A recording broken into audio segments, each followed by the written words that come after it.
News 18 বাংলায় আপনাদের প্রত্যেকে স্বাগত। শুরু করছি সোজা সাপটা। দীপাবলি এসে গেল, কালী পুজো, আলোর উৎসব। আর এই আলোর উৎসব মানেই শব্দের দাপট, তা সে আপনার পছন্দ হোক বা নাই হোক। আর ভোট উৎসবের ব্যাপারটাও ঠিক তাই। ভোট এলেই শব্দের লড়াই, আক্রমণ, পাল্টা আক্রমণ। কেউ সুর চড়াচ্ছেন মহিলাদের নিরাপত্তা নিয়ে, তো কারোর মুখে ফের বহিরাগত তত্ত্ব। এসআইআর নিয়েও বাংলার হাওয়া খুব গরম। রাজ্যের শাসক দল তো শুনিয়েই রেখেছে যে একজনও যদি বৈধ ভোটারের নাম বাদ যায় তাহলে তারা ছেড়ে কথা বলবে না। পাল্টা হুঁশিয়ারি আসছে বিজেপির পক্ষ থেকেও। কেউ বলছেন এসআইআর না হলে ভোটই হবে না বাংলায়। কেউ আবার এক ধাপ এগিয়ে বলছেন এসআইআর এর বিরোধিতায় হিংসা ছড়ানোর চেষ্টা হলে গুলি চলবে। বর্ষা বিদায়ের পর রাজ্যে গরমের তেজ অনেকটাই কমেছে, কিন্তু রাজনীতির উত্তাপ ক্রমশই বেড়ে চলেছে, কারণ ভোট আসছে। আমাদের আজকের মোশন বহিরাগত বনাম নিরাপত্তা, ভোট যুদ্ধে গরম বাংলা। এ নিয়ে বলার জন্য যারা আজকে আমার সঙ্গে আছেন, আমার একদম বাঁদিকে আছেন পরিচিত মুখ পার্থপ্রতিম বিশ্বাস, অধ্যাপক, একই সঙ্গে সিপিআইএম নেতা। বাঁদিকে আছেন নীলাদ্রি বন্দ্যোপাধ্যায়, রাজনৈতিক বিশ্লেষক।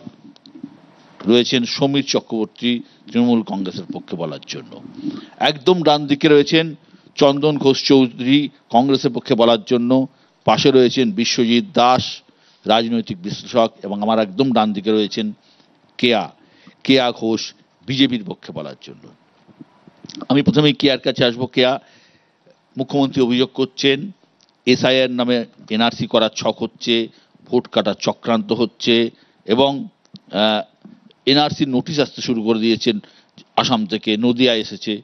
এই এনআরসিকে এসআইআর এর সঙ্গে মিলিয়ে দিয়েছেন এবং তিনি বলছেন যে একজনও বৈধ ভোটারের নাম যদি বাদ যায় পশ্চিমবঙ্গে কিন্তু বড় আন্দোলন হবে। সবার আগে বলি, এসআইআর, বহিরাগত, নিরাপত্তা, অনেকগুলো বড় বড় কথা আপনি ছুড়ে দিয়েছেন বিশ্বদা। কিন্তু আগে নিরাপত্তাই বলি। আমি মহিলা, আমিও তো বাংলার মেয়ে, একজনই তো একা বাংলার মেয়ে নন। তাই সেই জায়গা থেকে বলি, এই মুহূর্তে নারী নিরাপত্তা পশ্চিমবঙ্গে দাঁড়িয়ে অত্যন্ত ভয়ের বিষয়। যেখানে স্বয়ং মুখ্যমন্ত্রী, মহিলা মুখ্যমন্ত্রী, তিনি নিদান দিচ্ছেন যে 8টার মধ্যে বাড়ি ঢুকুন, কারণ আমার পুলিশ, আমার প্রশাসন, আমার যে সরকার আপনাদেরকে নিরাপত্তা দিতে পারবে না। তাই আপনার এই শো শেষ হওয়ার পরে আপনার অফিসের গাড়িতে খুব ভয় ভয় বাড়ি পৌঁছতে হবে, কারণ 8টার আমাদের একটা ফরমান জারি হয়েছে। এবারে চলে আসি, এটা তো শুধু দুর্গাপুর নয়। আপনি বললেন যে এসআইআর এর সঙ্গে মমতা বন্দ্যোপাধ্যায় এনআরসিকে গুলিয়ে দেওয়ার চেষ্টা চলছে।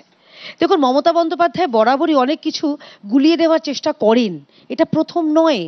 উনি যেরকম নারী নিরাপত্তা নিয়ে যখন কথা বলছিলাম, উনি সুজেট জর্ডন, যিনি পার্ক স্ট্রিটের নির্যাতিতা, তাকে বলেছিলেন যে সেই ঘটনা সাজানো ঘটনা, গুলিয়ে দেওয়ার চেষ্টা হয়েছিল হাঁসখালির যেই মৃতা নাবালিকা, সে ধর্ষিতার, তার চরিত্র হনন করে বিষয়টাকে গুলিয়ে দেওয়ার চেষ্টা হয়েছিল।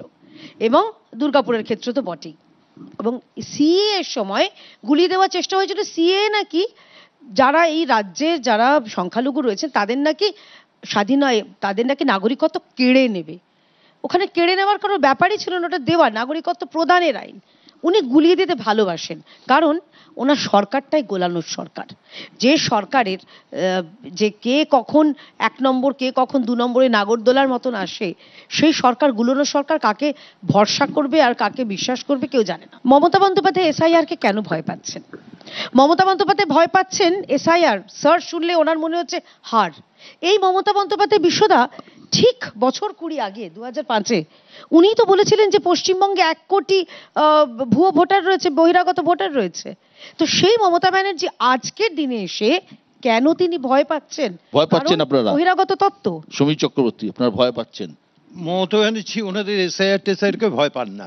মমতা বন্দ্যোপাধ্যায় বাংলার মানুষের নিরাপত্তাটাকে নিশ্চিত করছেন। তার কারণ, ভারতবর্ষের নাগরিকত্ব হারাবেন যদি আপনার ভোটার তালিকায় নামটা না থাকে। তার জন্যই তো দেখছি পুশব্যাক করে দেওয়া হচ্ছে। বীরভূমের একটা পরিবারের 6 জন দিল্লিতে তারা কাজ করতেন, তাদেরকে পুশব্যাক করে দেওয়া হলো সুইটি বিবি এবং অন্যান্যরা। কলকাতা হাইকোর্ট আজ থেকে 3 সপ্তাহ আগে রায় দিয়েছেন ওরা ভারতীয় নাগরিক এবং 2 মাসের মধ্যে ওদের ভারতবর্ষে ফিরিয়ে আনতে হবে। তার থেকেও লজ্জাস্কর ব্যাপার বিশ্ববাবু, বিশ্বের দরবারে তো মুখ পুড়ছে, বাংলাদেশের কোর্ট তারা বলেছে এরা বাংলাদেশি নয়, এরা ভারতীয় নাগরিক বলতে হবে। সুতরাং তারা বিয়ে ওখানকার যারা বর্ডারের দায়িত্বে তাদের নির্দেশ দিয়েছে যে এদের ভারতবর্ষে এবং পশ্চিমবাংলায় পাঠানোর ব্যবস্থা করা হোক। আজকে যে কথাটা দিয়ে আপনি শুরু করলেন এসআইআর, মমতা বন্দ্যোপাধ্যায়ের বক্তব্যটা কি? যিনি প্রকৃত ভারতীয় নাগরিক পশ্চিমবাংলায় বসবাস করেন, একজন নাগরিকের নামও যেন বাদ না যায়। এই যে কথাটা সিএ এর আসছে, এই সিএ কথাটা আসছে কেন, যে কথাটা বিশ্ববাবু আপনিও হালকা করে ছুঁয়ে গেছেন। প্রথমে কুচবিহারের 2 জন, তারপরে জলপাইগুড়ি, তারপরে নদিয়ায় আরো 2টো পরিবার যাদের কাছে আসাম থেকে সিএ নোটিশ পৌঁছেছে।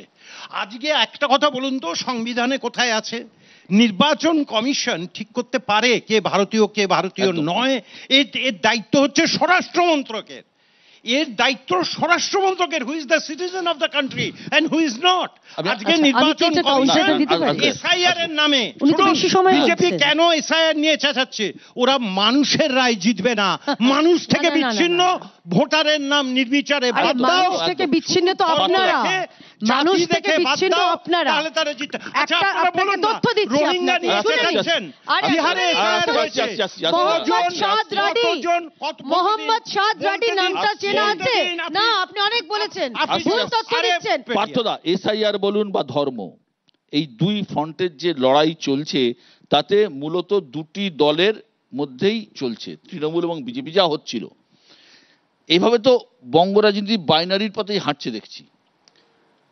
হ্যাঁ, বাস্তব তো তাই, কিন্তু হাঁটার কথা সেভাবে নয়। এই কারণের জন্য 26-এর ভোট যদি বলেন বা তার আগের যে ভোট হয়ে গেল, সবসময় আমি বলি যে একটা লম্বা সময় যদি সরকার থাকে, সেটা কেন্দ্রে বা রাজ্যে, যখন এই ভোটটা হবে সেটা আসলে একটা রেফারেন্ডাম, আস্থা ভোটের মতো। অর্থাৎ গত 15 বছর আমাদের রাজ্যে যে সরকার চলেছে, যদি মনে করেন রাজ্যের বেশিরভাগ মানুষ যে তারা থাকবেন, তাহলে তারা আবার পুনর্নির্বাচিত হবেন, অন্যথায় বিদায় নেবেন। কিন্তু আসলে এই যে একটা সরকার নির্বাচনের যে মাপকাঠিগুলো, সেই মাপকাঠিগুলো হচ্ছে যে আমাদের হচ্ছে সমানে পাল্টে যাচ্ছে। অর্থাৎ আপনার প্রত্যাশিত কি যে আমাদের মতো একটা রাজ্যে শিল্প কেমন হয়েছে, মানুষের স্বাস্থ্যের অবস্থা কিরকম, লেখাপড়ার অবস্থা কিরকম, রাস্তাঘাটের অবস্থা কিরকম, নারী সুরক্ষার অবস্থা কিরকম, আপনি একটাও ইস্যু দেখতে পাচ্ছেন? আমি বলছি যে গতকালও মাননীয় মুখ্যমন্ত্রী উত্তরবঙ্গে গেছেন এবং সেখানে হচ্ছে যে তিনি সভা করছেন। তিনি বললেন যে আমি এই উত্তরবঙ্গের জন্য একটা মহাকালের মন্দির করব। আমি বলছি যে যখন উত্তরবঙ্গের মানুষের ইহকাল বিপর্যস্ত, সেখানে হচ্ছে যে মহাকালের মন্দির ইম্পর্টেন্ট না, সেখানে উত্তরবঙ্গে পরিকাঠামো গড়ে তোলার কাজটা অনেক বেশি ইম্পর্টেন্ট। আবার বলছি এইবার এই যে মাঝখানে কথা বলে, তাহলে ওনাকে বলে নিতে দিন। ফলে এই জায়গাটাই আমি বলছি যে সেখানে দাঁড়িয়ে প্রত্যেকটা ক্ষেত্রে আপনি দেখতে পাবেন যে ওদিকে যেরকম রাম মন্দির হচ্ছে একটা ইস্যু হয়েছিল, আমাদের এখানে আবার জগন্নাথ ধাম তৈরি করা হচ্ছে যে রাজ্যে, আবার বলছি মহাকাল তৈরি করা হচ্ছে। ফলে আসলে এই কোথাও না কোথাও আমি বলছি শেষে যে মানুষের জীবন জীবিকার ইস্যুগুলোর থেকে বেরিয়ে গিয়ে আসলে এই পোলারাইজেশনের রাজনীতির মধ্যে এই 2টো দলই ঢুকতে চাইছেন। এসআইআরও কিন্তু আমাদের এই পলিটিক্যাল পোলারাইজেশনের হাত থেকে বাদ যাচ্ছে না। কেমন? আমি বলছি এসআইআর হওয়া উচিত, এই নিয়ে কোনো সন্দেহ নেই। 20 বছর আগে হয়েছে, আবার হবে, আগামী ভবিষ্যতে 20 বছর পরেও হবে। এসআইআর করছেন কারা? নির্বাচন কমিশন দেশের। কিন্তু কোথাও যেন মনে হচ্ছে যে কেন্দ্রের সরকার, যে নির্বাচন কমিশন হচ্ছে তাদের অনুগত একটি সংস্থা, কোথাও যেন মনে হচ্ছে 1 কোটি নাম বাদ যাবে না। এবার বলছে টার্গেট সেট করা হচ্ছে যে বাদ নাম 1 কোটি যাবে না, 1000 যাবে না, 1 লক্ষ যাবে, কেউ জানে না। কিছু নাম যাবে, কিছু নাম যাবে বাদ। কিন্তু যদি শুভেন্দু অধিকারী বা এই জাতীয় বিজেপি লিডাররা তারা টার্গেট সেট করে দেন এবং দেখা যায় যদি সেই টার্গেট অনুযায়ী ইলেকশন কমিশন মুভ করছে, তাহলে ইলেকশন কমিশনের নিরপেক্ষতা নিয়ে একটা প্রশ্ন ওঠে। একইভাবে আপনি রাজ্যে বিএলও যারা হবেন, যে তারা হচ্ছে রাজ্য সরকারের অধীনস্থ কর্মচারী। ফলে এখন রাজ্য সরকার যদি মনে করেন যে তাদেরকে তারা তাদের অধীনস্থ কর্মচারী এবং যারা বিএলও তারা রাজ্যের শাসক দলের স্বার্থ সুরক্ষিত করবেন, তাহলে ইলেকশনটাই জিওপার্ডাইজড হয়। আমি এই কারণেই বলছি বিশ্ব।